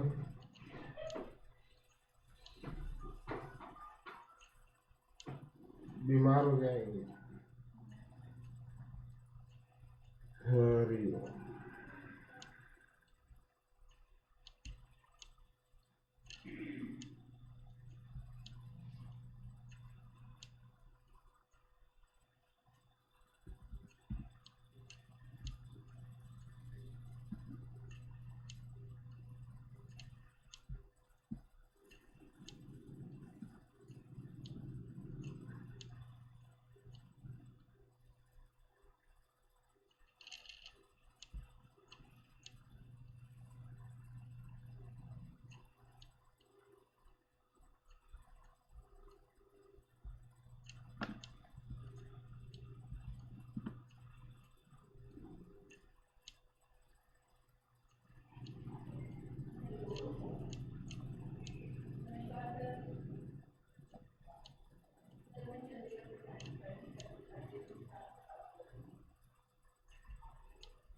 हंसने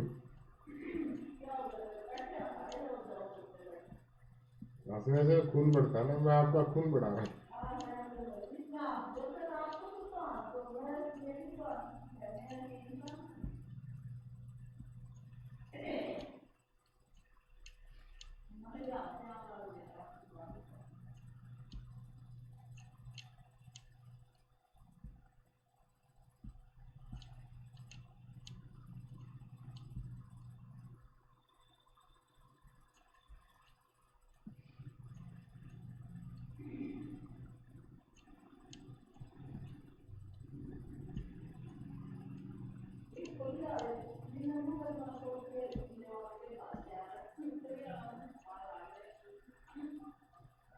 मैं क्या बोल रहा हूँ, नजर कहाँ रखो, नजर कहाँ होनी चाहिए।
Good afternoon to all of you.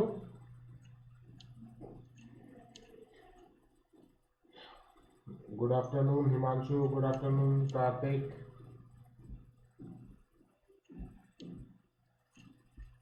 Good afternoon, student.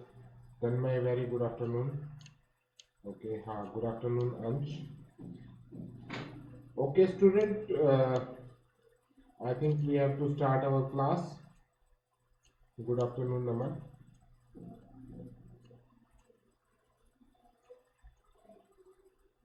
Okay, today we will discuss about our chapter is women caste and reform.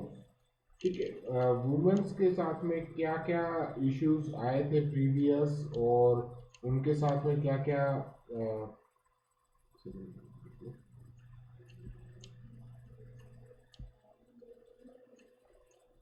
Okay, women's का कैसा वो रहा, क्योंकि एक बहुत बड़ा अहम रोल होता है वुमेन्स का हमारे सोसाइटी के डेवलपमेंट के ऊपर। आप देखिएगा जितनी भी गवर्नमेंट्स आ रही हैं वो कहीं ना कहीं वुमेन्स को लेकर काफ़ी यहाँ पर वो इश्यूज रहता है, और दूसरा वुमेन्स को लेकर काफ़ी पॉलिसीज आती है हमारी गवर्नमेंट द्वारा इम्प्लीमेंट की जाती है टाइम टू टाइम, जो भी गवर्नमेंट आती है। यानी कि हम जो पुरानी हिस्ट्री से लेके और आज तक का जो चल रहा है एट प्रेजेंट की जो सिचुएशन चल रही है उन सभी का डिस्कस करते रहेंगे और इसको अच्छे से समझने की कोशिश करेंगे, क्योंकि जो महिलाओं का है ना वो अहम रोल रहा है। और अहम रोल इसलिए रहा है, वैसे तो क्या होता है कि भागीदारी बराबर की होती है महिलाओं की। अगर महिलाओं की एब्सेंस में तो अकेले पुरुष भी तो नहीं रह पाएंगे ना, और मतलब सोसाइटी तो डेवलपमेंट तभी होता है, ठीक है। तो दोनों की भागीदारी बराबर की रहती है। लेकिन क्या हुआ था प्रीवियस में, अगर हम हिस्ट्री में चले जाएं, अगर हम प्राचीन इतिहास की बात करें, अगर हम हिस्ट्री देखें तो वहाँ पर यह आया था कि जो पुरुष थे वो फिजिकली थोड़े स्ट्रॉन्ग ज़्यादा होते, तो उन्होंने क्या किया अपने फायदे के लिए, क्या किया, एक जो तबका था महिलाओं का जो तबका था उनको दबा के रखने की कोशिश की, यानी कि उनको मतलब आगे उभरने नहीं दिया। अब जैसे हमारे घर में आप देख लीजिए, अगर दो भाई होते हैं, ठीक है, एक थोड़ा सा फिजिकली साउंड ज़्यादा होगा और एक फिजिकली थोड़ा सा कमज़ोर होगा। दो भाई की हम एग्जाम्पल लेके चले, तो जो थोड़ा सा साउंड होगा, जो स्ट्रॉन्ग होगा, वो कहीं ना कहीं हमेशा कोशिश रखेगा कि दूसरे भाई को दबा के रखने की कोशिश करता है, ठीक है। सेम ऐसे ही हम क्लास के अंदर बात करें, अगर हमारी क्लास के अंदर फॉर एग्जांपल 10 स्टूडेंट्स हैं, सभी अगर मान लो बॉयज भी हो, उसमें से क्या होगा, 2-3 लड़के ऐसे होंगे जो फिजिकली काफी स्ट्रांग होंगे, और वो क्या करेंगे, वो जो कमजोर बच्चे होंगे, जो फिजिकली कमजोर होते हैं, है ना, उनको अंडर प्रेशर रखने की कोशिश करेंगे। तो सेम ये ह्यूमन नेचर होता है कि वो दूसरे को हमेशा अपने अपने आप को सुपीरियर दिखाने के लिए दूसरे को दबा के रखता है, और फिर ये धीरे धीरे एक ह्यूमन टेंडेंसी बनती चली गई थी इस तरीके से। ठीक है, तो इसी प्रकार से जो वुमेन्स के ऊपर रहा था, वो उनका दबने का कारण यही रहा था कि वो लंबे टाइम से स्ट्रगल करते रहे, लेकिन जो मेंस थे, जो पुरुष वर्ग था, उसने क्या किया, महिलाओं को दबाए रखा, कहीं वो आगे क्योंकि एक मैंने आपको बताया कि ह्यूमन टेंडेंसी होती है, ठीक है, ह्यूमन का अपना नेचर होता है, वो सोचता है कि जो मुझसे कमजोर है मैं उसको उसके ऊपर रूल करूं। हमेशा आदमी सोचता है कि मैं किसी ना किसी के ऊपर सुपीरियर दिखूं, अपने आप को सुपीरियर दिखाने की कोशिश में, या फिर अपने आपको पावरफुल दिखाने की कोशिश में, या फिर अपने आप को एक डिक्टेटर टाइप का, मतलब कमांडिंग जो पोजीशन है वो चाहता है इंसान हमेशा। और उसके साथ में क्या होता है कि उसके घर परिवार में जैसे महिलाएं थी, तो वो और कोई अगर बाहर नहीं मिलेगा, आपने देखा होगा जो व्यक्ति कुछ काम नहीं कर रहा होगा ना, जो कहीं घर से बाहर नहीं निकल रहा होगा, या जिसका कोई बहुत ज्यादा लंबा चौड़ा काम नहीं होगा, उनके घरों में मेल और फीमेल की लड़ाई ज्यादा होती है, पता है। जैसे आप जब घर गांव में देखेंगे, या फिर कोई ऐसे एक पुरुष को देखेंगे जो कुछ भी नहीं कर रहा होगा ना, जो घर से बाहर नहीं निकल रहा होगा, ना वो कोई काम धंधा कर रहा होगा, ना वो कहीं जॉब कर रहा होगा, ना कहीं कुछ कोई अपना बिजनेस कर रहा होगा, है ना, तो वो पूरा दिन क्या करेगा, वो महिलाओं के साथ में झगड़ा करता रहेगा, ठीक है, वो उसकी ईगो हर्ट होती है, वो अपनी ईगो को सेटिस्फाई करने के लिए क्या करता है, उनके ऊपर कमांड करना शुरू करता है, क्योंकि बाहर तो उसकी कोई सुन नहीं रहा, तो वो वहां बैठा बैठा क्या करता है, झगड़े करना शुरू करता है। तो इसी तरीके से क्या हुआ था कि ये एक ऐसा कल्चर बनता चला गया था, जिसके माध्यम से जो महिलाएं थी वो अंडर प्रेशर रहना शुरू कर दिया था। और फिर उसके बाद क्या हुआ था कि धीरे धीरे जब इन्वेडर्स आने शुरू हुए बाहर से, वो हुए, तो मेन जो बाहर का क्योंकि पुरुष वर्ग है वो फिजिकली स्ट्रॉन्ग होता है ना, फिजिकल शारीरिक रूप से काफी मजबूत होता है। तो इसी तरीके से उसने क्या किया, अपने आप को अपने जो परिवार को डिफेंड करने के लिए उसको पीछे रखा, और खुद आगे आके उसने जो इन्वेडर्स होते थे उनसे बचाने की कोशिश की। तो ये एक फिर धीरे धीरे कल्चर बनता चला गया, और वो महिलाओं को लास्ट में दबाते चले गए, ठीक है। उनके जो आवाज थी, उनकी जो कुछ एक उनकी रिक्वायरमेंट्स होती है, ठीक है, उनकी भी इच्छाएं होती है, तो उनके परवाह ना करते हुए बाहर का सारा काम एक मैन यानी कि पुरुष वर्ग देखने शुरू किया, और महिलाओं को सिर्फ घर के अंदर। लेकिन क्या होता है कि जब भी कोई चीज होती है वो ज्यादा लंबे टाइम तक अगर प्रेशर में रहे, अंडर प्रेशर अगर रहे, तो वो एक टाइम पे क्या होता है, उनकी भी भावनाएं होती है, उनके भी मन में थॉट्स होते हैं, उनके भी मन में विचार होते हैं, वो भी चाहते हैं कि आगे आए, वो अपना वर्क करें, बाहर निकलें, खुद का काम सेटअप करें, ठीक है, पुरुष की तरह। तो लेकिन जैसे जैसे वो इच्छाएं उनकी बढ़ती चली गई, और उनको एक पावर मिलने शुरू हुई, कुछ फिर गवर्नमेंट का भी अहम रोल रहा, ठीक है। गवर्नमेंट ने रियलाइज किया कि अगर इनका डेवलपमेंट नहीं होगा, तो जो आने वाली जनरेशन होगी, यानी कि बच्चों का डेवलपमेंट कैसे होगा। तो बच्चों के डेवलपमेंट के लिए जरूरी होता है कि महिलाओं का भी डेवलपमेंट हो, क्योंकि एक माँ सबसे पहली शिक्षिका, यानी कि एक माँ होती है, वो सबसे फर्स्ट टीचर होती है किसी भी बच्चे को, और उसके जैसे थॉट्स होंगे, उसकी जैसी सोच होगी, उसका जैसा मानसिक विकास होगा, वैसा ही वो अपने बच्चे के अंदर चेंजेस लाती है, वैसे ही वो अपने बच्चे को एजुकेशन देती है, प्रोवाइड करती है। तो ये सारी चीजें इसी वजह से जरूरी हो गया था कि महिलाओं का जो उत्थान किया जाए, और उनका डेवलपमेंट के रिगार्डिंग काम किया जाए। तो इस तरीके। नेक्स्ट आता है what this chapter is about. ये जो पूरा टॉपिक है ये किसके रिगार्डिंग। अब मैंने देखिए थोड़ा सा आपको ब्लूप्रिंट काफी दिखा दिया था, और अभी हम यहाँ बात करेंगे what this chapter is about. This chapter is about status of the women in India. अब हम इंडिया की बात करेंगे 19th सेंचुरी की। बहुत ज्यादा प्रीवियस में नहीं जाएंगे, बहुत ज्यादा पुराने उसमें नहीं जाएंगे। हाँ, कहीं ना कहीं उसको कोलैबोरेट होता है, वो जो पुराना हिस्ट्री है वो कहीं ना कहीं इसके संबंध में रहता है। हाँ हाँ, बताओ अंश, बताओ।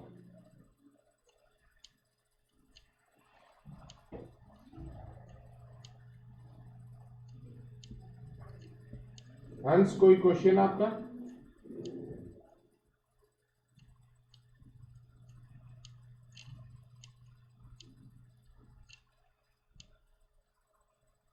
आप बताइए।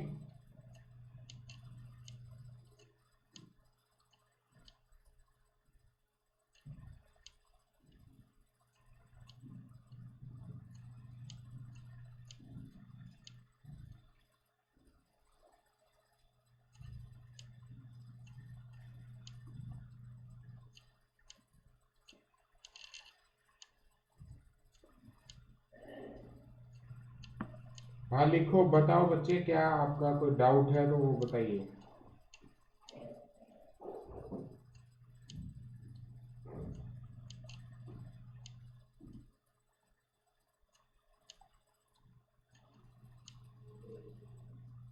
सर आपने स्क्रीनशॉट पर ऐप में डिसेबल करा है, प्लीज उसे हटा दो। नहीं, डिसेबल तो नहीं किया होगा। ये अंश आपको ना देख लेंगे, वो चेक करवा देंगे, ठीक है। जो भी आपका प्रॉब्लम है इसको चेक करवा देंगे। अभी तो क्लियर आ रहा है ना, अभी तो वीडियो आ रहा होगा आपके सामने। अभी वीडियो चल रहा है, वीडियो आपको साफ दिखाई दे रहा है। हाँ, अभी क्लास लगाते हैं, ठीक है। ये जो भी प्रॉब्लम है वो मुझे इतना इसका चलो पता कर लेंगे, ठीक है, चेक कर लेंगे। Okay, let us continue. Then the discrimination, the woman discrimination was one of the peak. इस टाइम पे पीक पे था वुमेन डिस्क्रिमिनेशन, क्योंकि यहाँ पर 19th सेंचुरी में जो पीक पे क्यों आया, they were treated like a slave और made even in their own houses. वो अपने घर में, अब यहाँ तक कि उनको एज अ स्लेव की तरह उनको रखा जाता था, ना कोई उनके पास छूट थी। जैसा कि अभी आपने न्यूज में देखा होगा, जो अफगानिस्तान में हालात हुए थे वो कहीं ना कहीं इस टाइप के थे जैसा कि हमारे 19th सेंचुरी में थे। आपने न्यूज देखी होंगी, वहां पर अफगानिस्तान के अंदर भी सेम कंडीशंस लगा दी गई है कि महिलाएं बाहर नहीं जा सकती, मार्केट में नहीं जा सकती, और वो अपना स्टडी नहीं कर सकती, एजुकेशन नहीं ले सकती, ठीक है। इस तरीके के जो फतवे थे वो कहीं ना कहीं 19th सेंचुरी में इंडिया के अंदर भी थे, और वहां पर ये सारी सिचुएशंस आई हुई थी। तो 19th सेंचुरी के अंदर पीक के ऊपर था, क्योंकि पीक पे होने का कारण ये था कि वहां पर ना बाहर के कंट्री के रूल हमारे ऊपर था। बाहर के यानी कि जो अंग्रेज थे उनका हमारे कंट्री के ऊपर वो रूल किया हुआ था, और उनके रूल के वजह से क्या हुआ था कि वो लोग हमें एक्सप्लॉइट करते थे, और उनसे बचने के लिए, उनके एक्सप्लॉइटेशन से बचने के लिए लोगों ने क्या किया, अपने इनको घर पर ही रखना शुरू किया। देन उसके बाद एक सिचुएशन आया था जब इंडो पाक अलग अलग हुए थे, दोनों कंट्रीज में डिस्प्यूट था। अच्छा, जब स्क्रीनशॉट आता है तब ब्लैक आता है। अच्छा कोई बात नहीं, मैं ये सारे पीपीटीज है ना आपको शेयर कर दूंगा, और वो कल वाला जो था वो भी मैं आपको शेयर करूंगा, और आज वाला भी आपको शेयर कर दूंगा, ठीक है। इसके साथ में नोट्स भी आपको पहुंच जाएंगे। कल मुझे एक्चुअली वो करना नहीं आ रहा था ना, ठीक है, मैं आज कर दूंगा। समझ गए। तो देन उसके बाद जो या कम्युनिज्म जो फैला हुआ था, उसकी वजह से भी क्या हुआ था कि वुमेन्स को डिस्क्रिमिनेशन का सामना करना पड़ रहा था। उससे क्या हो रहा था कि एक दूसरी कम्युनिटी के ऊपर आरोप दर आरोप लगने शुरू हो गए थे और एक दूसरे के साथ में हमारा जो ताल्लुकात थे वो कहीं ना कहीं डिस्टर्ब हो गए थे, जिसकी वजह से क्या जो महिला वर्ग था उसके ऊपर इसका इफेक्ट पड़ रहा था।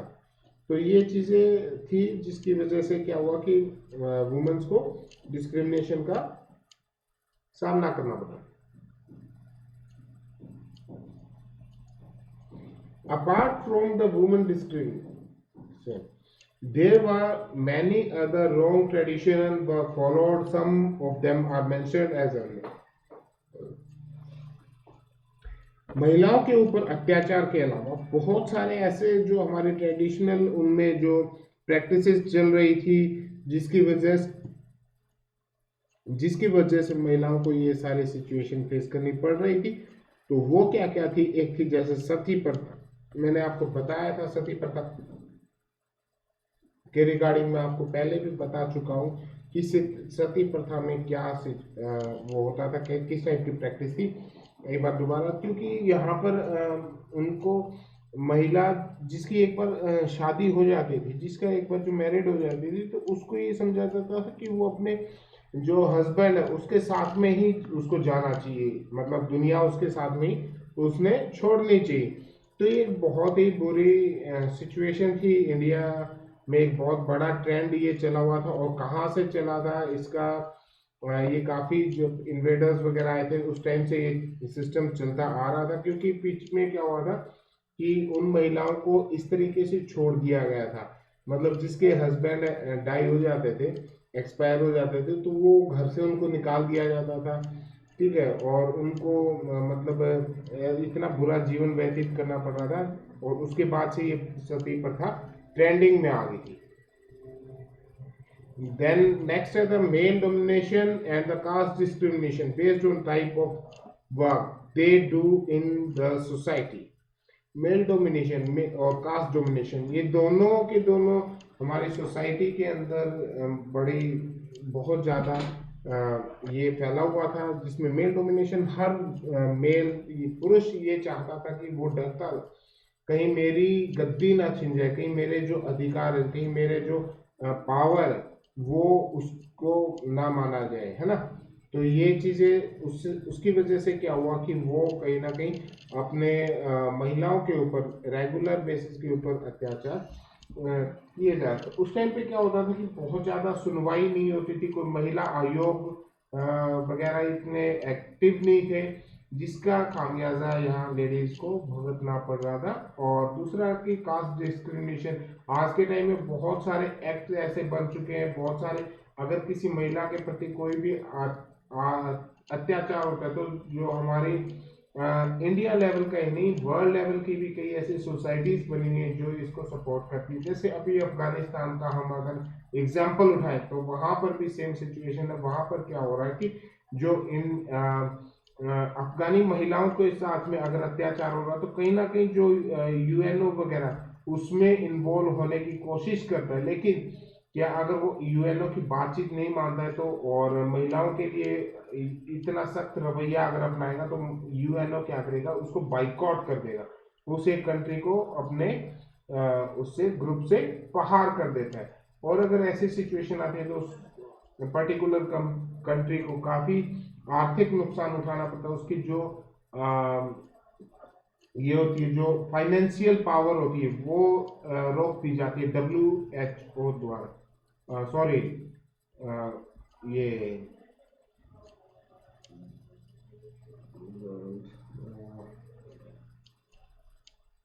एक सेकंड, तो मैं आपको सोच के बताता हूँ, ठीक है, मेरे दिमाग से थोड़ा स्लिप हो।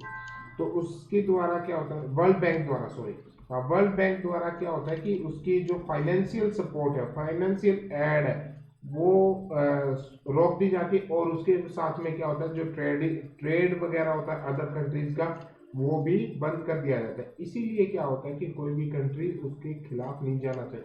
और जैसे महिला आयोग बना हुआ है इंडिया के अंदर, अभी हर एक डिस्ट्रिक्ट के अंदर, हर एक गांव के अंदर बहुत एक्टिवली काम कर रहा है, और इसका एक अहम रोल रहता है इस चीज़ में को लेकर। नेक्स्ट आता है कि चाइल्ड मैरिज। अब चाइल्ड मैरिज के क्या साइड इफेक्ट, हाँ WTO वर्ल्ड ट्रेड ऑर्गेनाइजेशन, हाँ WTO और वर्ल्ड बैंक का भी, दोनों चीजों का एक वो रहता है इसमें ना, अहम रोल, ठीक है।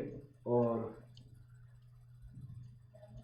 नेक्स्ट था कि चाइल्ड मैरिज। अब चाइल्ड मैरिज का क्या वो रहता है इसमें, चाइल्ड मैरिज का क्या रहता है कि चाइल्ड मैरिज में महिलाओं की जब तक वो एज उनकी नहीं होती थी, एक पर्टिकुलर एज नहीं होती थी, छोटी सी उम्र में अगर उनकी शादी हो जाएगी तो उनको स्टडी का, अपना खुद का सोसाइटी के डेवलपमेंट का, वो सारी चीज़ों की नॉलेज नहीं होती, ठीक है। एक छोटी सी, मान लीजिए 13, 14, 15, और यहाँ तक कि जो इंडिया में क्या कल्चर था, बहुत छोटी उम्र में, यानी कि 5-6 साल की बच्चियों की भी शादियां कर दी जाती थी, ठीक है। और 15-16 की एज में तो वो चले जाते थे अपने ससुराल में। तो इतनी छोटी सी एज के अंदर उसको क्या पता कि मुझे अपना डेवलपमेंट कैसे करना है, हमारे समाज का विकास कैसे करना, उसकी इतनी बुद्धि डेवलप ही नहीं हुई। उससे पहले कि वो स्लेव हो जाती थी, उसको स्लेव ही माना जाएगा ना। वो अपनी मर्जी से कुछ काम नहीं कर पाते थे, अपनी मर्जी से कोई अपना, उसका कोई खुद का वजूद नहीं था, है ना। तो वो एज अ बस वहाँ वर्कर की तरह काम करना और फिर बच्चों को पालना और इस दुनिया से विदा हो चलना बुढ़ापे में, ठीक है। तो ये एक लाइफ रहती थी। नेक्स्ट था कि बदुआ मजदूरी एंड गुलामी। तो ये बदुआ मजदूरी और गुलामी, इससे कहीं ज़्यादा ऊपर नहीं थे वो महिलाएं जिनकी शादी भी हो जाती थी, वो भी सेम ऐसे ही बदुआ मजदूरी की तरह अपना जीवन व्यतीत करती है। अभी आपके जो ये तो बहुत ज़्यादा 19th सेंचुरी की बात तो छोड़ो, मैं तो ये बताता हूँ कि जो 20th सेंचुरी के अंदर था, यहाँ पर भी जैसे कि जो हमारी एज के जो थे बच्चे, जब हम छोटे थे तो मैं देखा था कि हमारे 14-15 एज में शादियां कर देते थे, ठीक है। और इतनी एज में बच्चियों की, गर्ल्स की शादी कर देते थे या बॉयज़ की शादी कर देते थे। तो उनको क्या पता कि यार मुझे आगे लाइफ में कैसे सेटल होना है, मुझे अपना रोज़गार कैसे करना है, मुझे अपना फिजिक को कैसे मेंटेन, क्या क्या हेल्थ को प्रिकॉशंस मैंने लेने, वो सारी चीज़ों की तो नॉलेज होती नहीं थी। सीधा बस शादी किया और अपना काम, वही खेतों का काम, घरों का काम करते रहे। तो इस तरीके से जो बदुआ मजदूरी थी वो भी इसमें बहुत ज़्यादा उस टाइम पे, क्योंकि सुनवाई नहीं थी, पुलिस सुनती नहीं थी, कोई ऐसे महिलाओं के कोई ऐसे आयोग नहीं थे जहाँ पर जाके कोई अपनी बात को रख सके, कोर्ट में कोई इंसाफ मिलता नहीं था, हर एक की पावर नहीं थी कि वो कोर्ट के अंदर जा सके। और दूसरा कि ये सोसाइटी में इतना ज़्यादा वो था फियर कि अगर कोर्ट में चले गए या कोर्ट में अगर कोई केस होता था तो बोलते थे ओहो, पूरा वो चर्चा का एक विषय बन जाता था। हाँ बताओ बच्चे।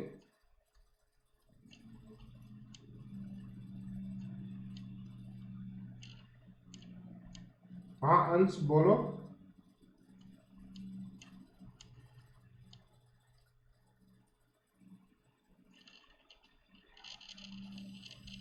ओके, तो आगे शुरू करते हैं, क्योंकि देखिए मैं आपके कभी कभी देखता हूँ हिंदू सक्सेशन एक्ट ऑफ 2025। हाँ, ये जो हिंदू सक्सेशन वो एक्ट था,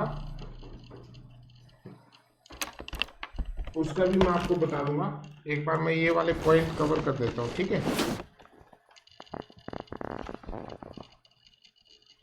देन उसके बाद था कि राइट एजुकेशन, ठीक है। अब राइट एजुकेशन क्या था कि अगर सही समय पे एजुकेशन नहीं मिलेगा तो उसका खामियाजा भी कहीं ना कहीं, हर चीज़ एक दूसरे से ही कोरिलेट करती है ना।